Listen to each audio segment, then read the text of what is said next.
polling has begun for the first phase in Assam, and you can see already people have queued up. Here the polling is taking place under COVID norms. So first, when a voter comes to the polling station, these officials get the voters sanitized. Masks are provided to voters as well.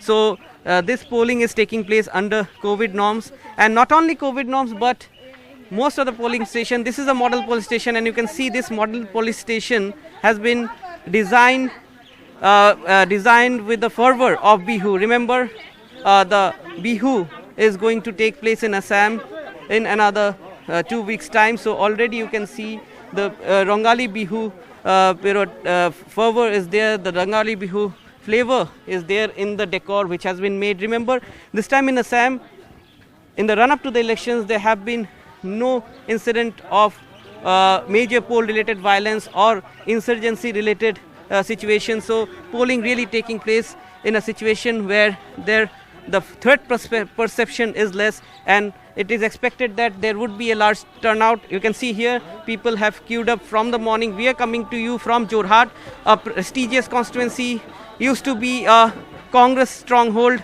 but in 2016, not only Jorhat, but in this entire Upper Assam region where polling is taking place, apart from a few seats in Central Assam, the BJP has swept the elections. In the last election, out of these 47 seats, the BJP and its allies have won 35 seats. But this time, the Congress, along with its Mahajot, the alliance of 10 parties, is trying to put up a fight. And this is a prestigious seat. This is a key fight seat where, from the BJP, you have the Speaker of the Assam Legislative Assembly, Hitendra Nath Goswami, as the candidate, and also the Congress heavyweight Rana Goswami. You can see right from the morning, people have turned out in large number. And here in the polling station also, the polling station is decorated with traditional Assamese decoration, and you can see the social distance is being maintained. So clearly, polling taking place under COVID norms, and also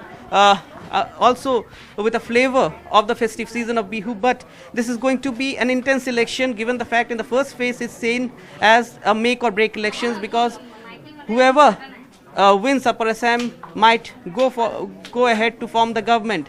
And for the Congress, it will be a fight to regain its political supremacy. Whereas for the BJP, they would like to not only retain the 35 odd seats that they have got, but also increase their tally.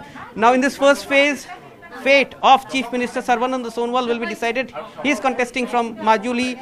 Against him is former Congress Minister Rajiv Lochan Pegu. Also contesting from Najira is the leader of the opposition from Congress, Devabrata Saikia. Also contesting in the first phase is the chief of Assam Gana Parishad, the ally of the BJP, Atul Bora, who is also a minister in the Sonowal cabinet. Also fate of Congress chief Ripun Bora would be decided in this phase. So clearly there are a lot of big names involved in this first phase, and this is basically a direct fight between the BJP and the Congress, because the Congress allies are not contesting in too many seats, whereas the BJP and its main ally, the AGP, is contesting.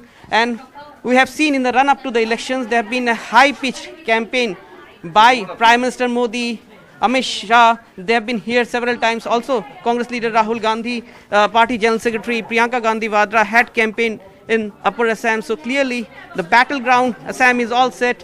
People already have turned out in large number, and it is expected that there would be a large turnout, and it is going to be a crucial elections this time.